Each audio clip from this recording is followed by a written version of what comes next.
Adana stood in front of the full length mirror, her eyes sparkling with excitement as she smoothed down the front of her wedding dress. The ivory silk hugged her curves perfectly, cascading down to the floor in a waterfall of fabrics. She couldn't believe the day has finally arrived. Her wedding to Emeka, the man of her dreams. As she adjusted the delicate lace veil, her thoughts drifted to her four bridesmaids, her closest friends in the world. They had been through so much together, and she couldn't imagine sharing this special day without them by her side. There was Ngozi, her childhood friend from the dusty streets of their small village. They had grown up together, sharing secrets and dreams under the mango tree in Ngozi's backyard. Then there was Choma, the family friend who had been like a sister to her for as long as she could remember. Blessing, whom she had met in secondary school, had been her partner in crime during those hard teenage years. And finally, there was Ifoma, her university roommate and confidant during those late night study sessions and early morning lectures. Adana smiled at the thought of all of them together, dressed in the beautiful purple ashebi she had chosen, a rich deep purple which had complemented her wedding gown perfectly. She couldn't wait to see them all.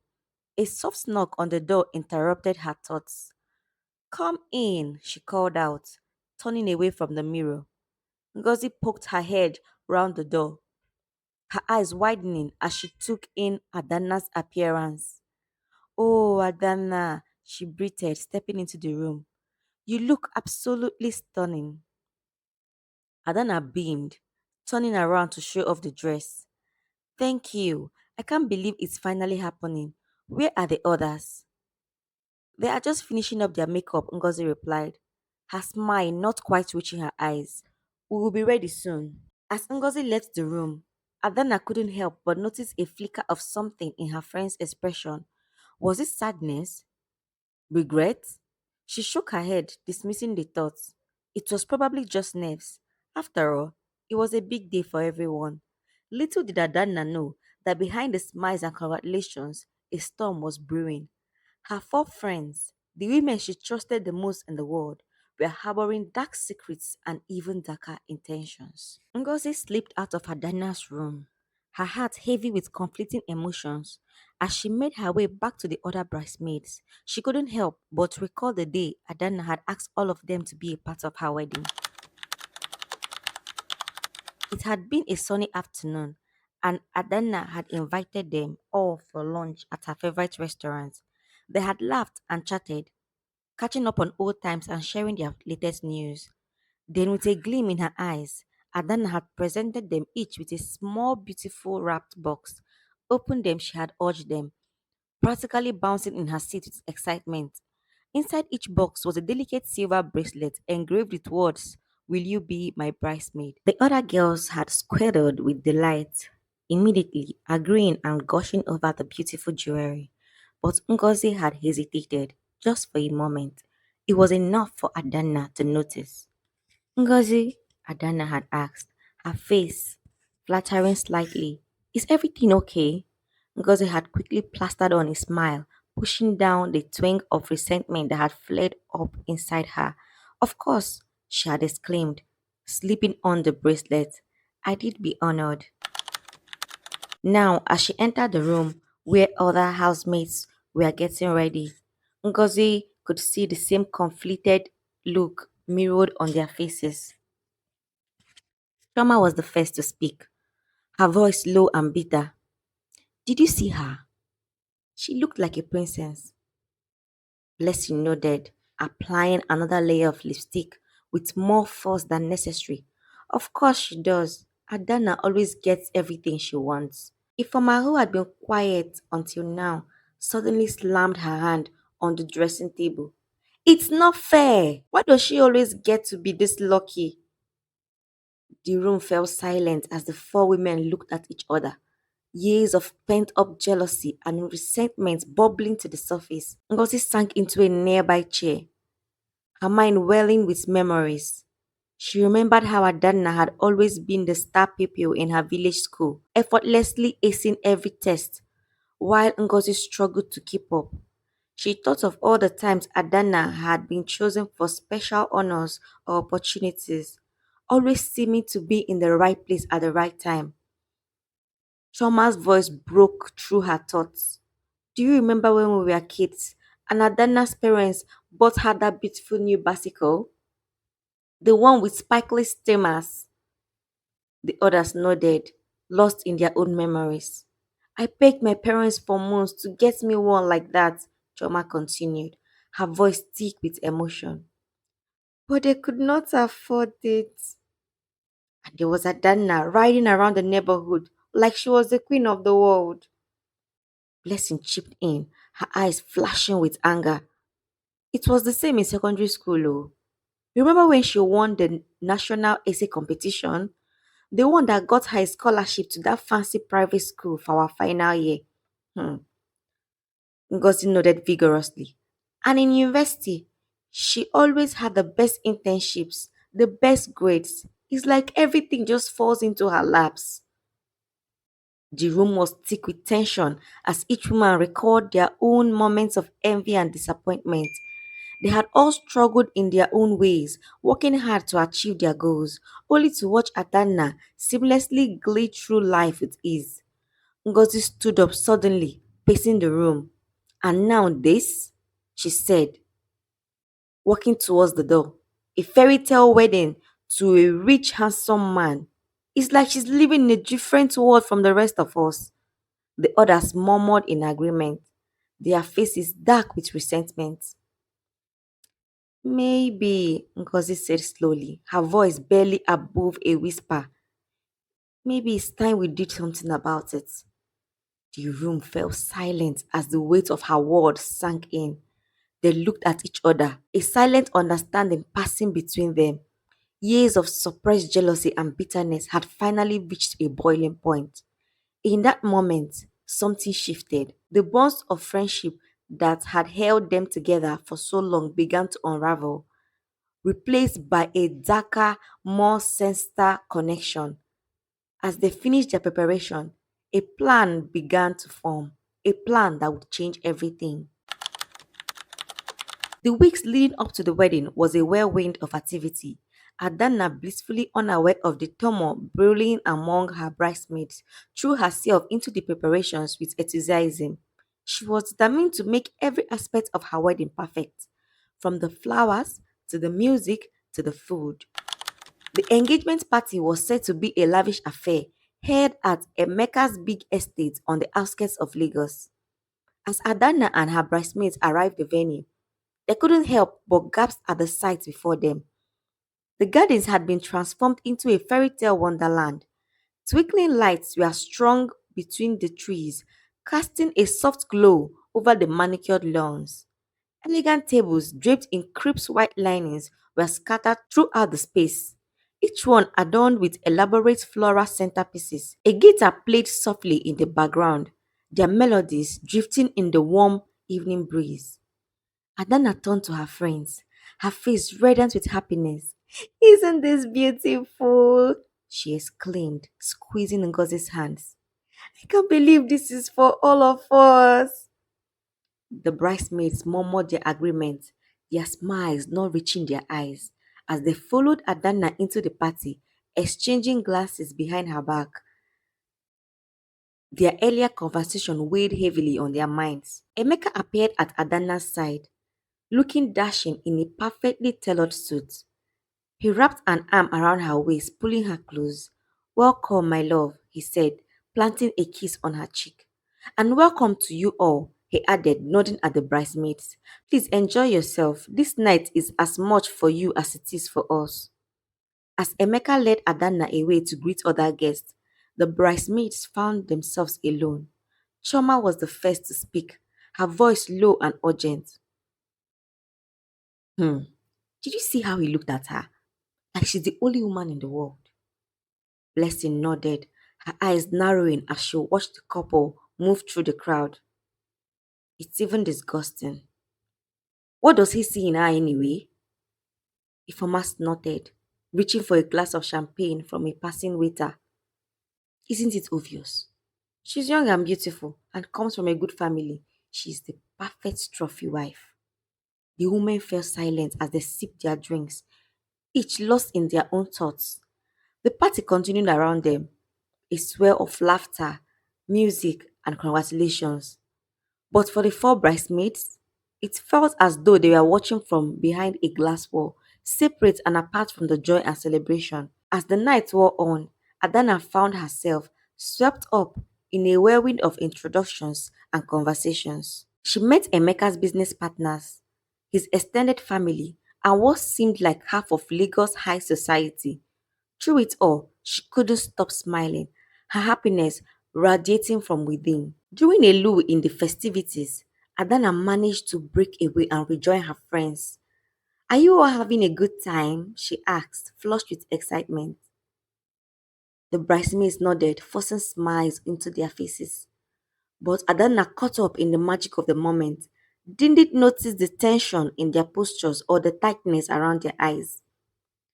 I am so glad you are here with me, oh, Adana continued, pulling them into a group hug. I couldn't imagine doing this without you. You are not just my bridesmaids, you are my sisters. As she embraced them, the bridesmaid exchanged guilty looks over Adana's shoulders. For a moment, their resolve wavered. Could they really go through with their plan? Could they really betray the trust of someone who loved them so much? But then, Emeka appeared again, whisking Adana away for their first dance. As the couple twirled around the makeshift dance floor, lost in each other's eyes, the bridesmaids felt their resentment grow anew. Look at them, Ngozi muttered, her voice bitter. It's like a scene from a movie where we are just the supporting cast, Blessing added, her hands clenching into fists at her sides. As the night drew to a close and the guests began to depart, the bridesmaids found themselves helping Adana gather her gifts. The table was piled high with expensive looking packages, each one a testament to the wealth and influence of the guest. Adana laughed as she opened a particularly lavish gift, a pair of diamond earrings that probably cost more than any of the bridesmaids made in a year. Oh, that's so gorgeous, she exclaimed, holding them up to the light. What do you girls think? Should I wear them for the wedding? The bridesmaids murmured in no committal response, their eyes fixed on the glittering jewels. At this moment, their resolve hardened. They had made their decision. There was no turning back now. As they left the party, piling into Adana's car for the drive home, an uneasy silence fell over the group. Adana, still riding on the excitement of the evening, chattered away, oblivious to the storm brewing around her. The bridesmaids nodded, smiling in all the right places, but their minds were elsewhere. They were already planning their next move, figuring out how to put their plan into action.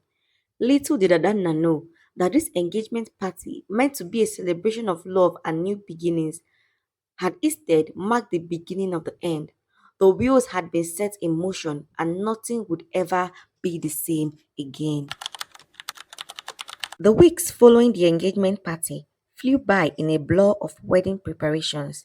Adana threw herself into every detail, from selecting the perfect flowers to choosing the ideal menu for the reception.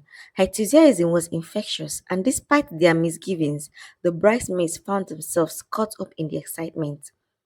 One Sunday afternoon, the group gathered at Adana's apartment for a dress fitting.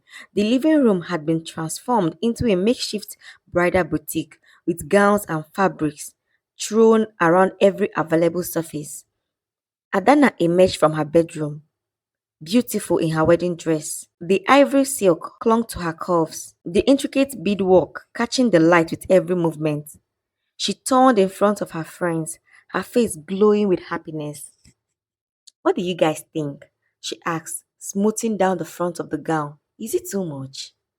For a moment, the bridesmaids were struck dumb by her beauty. Despite their jealousy and resentment, they couldn't deny that Adana looked stunning. Ngozi was the first to find her voice. You look beautiful, Adana, she said, forcing a smile into her face. Like a princess. The others murmured their agreement, but there was an undercurrent of tension in the room. Adana, caught up in her own excitement, didn't seem to notice. As Adana disappeared back into her bedroom to change, the bridesmaids exchanged meaningful glances. It was time to put their plan into action. Chioma cleared her throat, her voice carefully casual.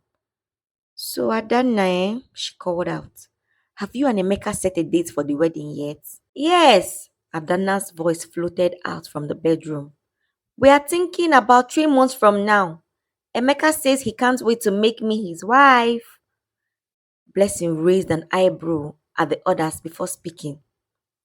That's quite soon, isn't it? Are you sure you're ready for such a big step? There was a pause before Adana replied, a note of uncertainty creeping into her voice. Of course I'm ready. Why wouldn't I be? Ifoma seized the opportunity, her voice dripping with forced concern. It's just that, well, we have been hearing some things, so Adana, about Emeka. Adana emerged from the bedroom, her brow furrowed in confusion. What do you mean? Which things?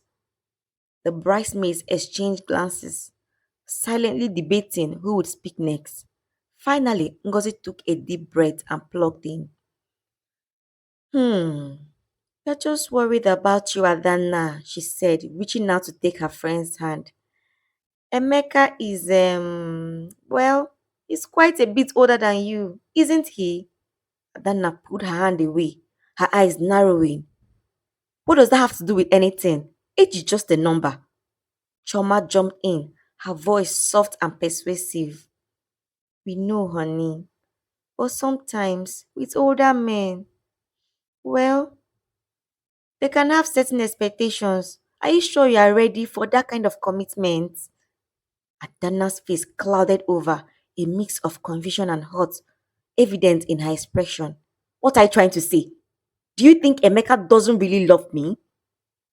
The bridesmaids were quick to backtrack, their voices overlapping as they rushed to reassure her. No, no, no, no, no. Of course not. We're just looking out for you. That's all. We want to make sure you're making the right decision. But the seed of doubt had been planted. Adana sank onto the couch, her earlier joy replaced by a troubled frown. Has, has, has anyone said anything specific about Emeka? She asked. The bridesmaids exchanged triumphant glances. Their plan was working. Blessing leaned forward, her voice dropping to a whisper. Well, there have been some rumors about Emeka and other women. Dana's head snapped up, her eyes wide with shock. What? No, that can't be true. Emeka would never. Ifoma cut in, her voice gentle. I saw him myself, Adana, last week at that new restaurant downtown. He was with a woman, and they looked close. The color drained from Adana's face as she listened to her friends. They continued to pile on, each one adding a new detail to the story they have fabricated. I heard he has a reputation for dating younger women. Someone at work mentioned that he's known for lavish gifts and quick marriages. Didn't you say he plans to travel a lot for business? Sure of all those business trips? Adana's head was spinning as she tried to process this flood of information. Her friends' words swirled around her, each one chipping away at the perfect image she had of Emeka and their relationship. No, she said finally, her voice barely above a whisper. No, no, you must be mistaken. Emeka loves me. He wouldn't. He couldn't. The bridesmaids exchanged glances, realizing they might have pushed far too fast. Ngozi quickly moved to sit beside Adana, wrapping an arm around her shoulders. We are not saying it's definitely true, Adana, she said. We're just worried about you. Maybe you should talk to Emeka about those rumors. Clear the air. Adana nodded slowly. Her earlier joy completely evaporated. Yes, I will talk to him. There has to be an explanation. As the bridesmaids left Adana's apartment later that evening, they couldn't help but feel a mixture of guilt and triumph. Their plan was emotion, but seeing the pain in their friend's face had been harder than they had anticipated. Do you think we did the right thing? Blessing asked as they walked to their cars. Choma shrugged, her face set in determined expression. We are protecting her. She will thank us in the end. But as they drove away, leaving Adana with her own doubts, none of them would shake the feeling that they had crossed a line, one they might not be able to come back from. As the wedding day drew nearer, tensions continued to simmer just beneath the surface. Adana had confronted Emeka about the rumors, but his vehement denials and declarations of love had suited her worries, at least for the moment. The bridesmaids, seeing their plan flittering, knew they needed to take a more drastic action. The opportunity presented itself in form of Emeka's bachelor party, scheduled for the weekend before the wedding. The bridesmaids saw this as their chance to gather concrete evidence of Emeka's supposed infidelity. On the night of the party, the four women huddled into Ifeoma's car parked across the street from the upscale nightclub where Emeka and his friends were celebrating. Are we really doing this? Ngozi asked, her voice trembling slightly. It feels wrong. Chioma turned to her, eyes flashing in the dim lights. We have come too far to go back now. Oh. Remember why we are doing this. It's far done now. The others nodded, steeling themselves for what was to come. They had concocted a plan to inflate the party and catch Emeka in a compromising position, even if they had to manufacture one themselves. Blessed and Ifeoma, dressed to the nines, made their way into the club.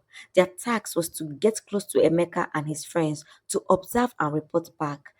Ngozi and Chioma remained in the car, ready to document anything incriminating.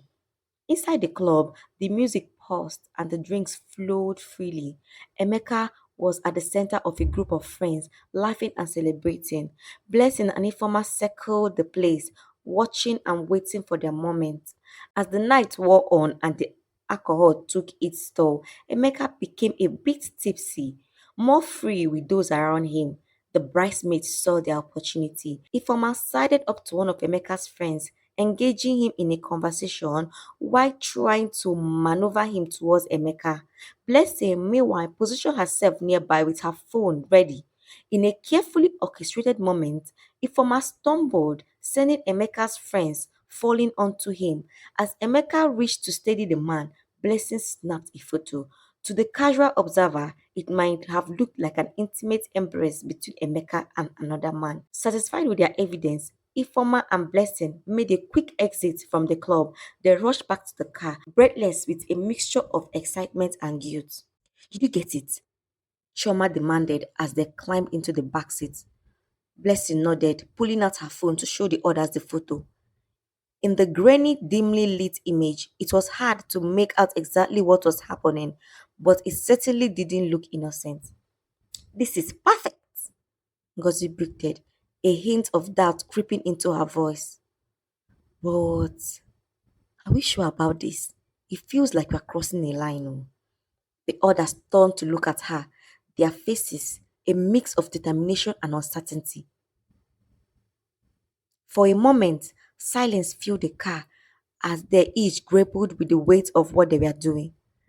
Finally, Chioma spoke, her voice low and intense.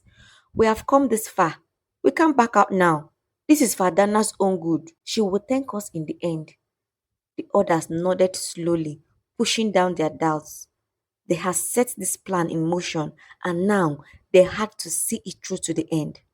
As they drove away from the club, the photo burning a hole in Blessing's phone, none of them could shake the feeling that they had just taken a step down a path from which there was no return.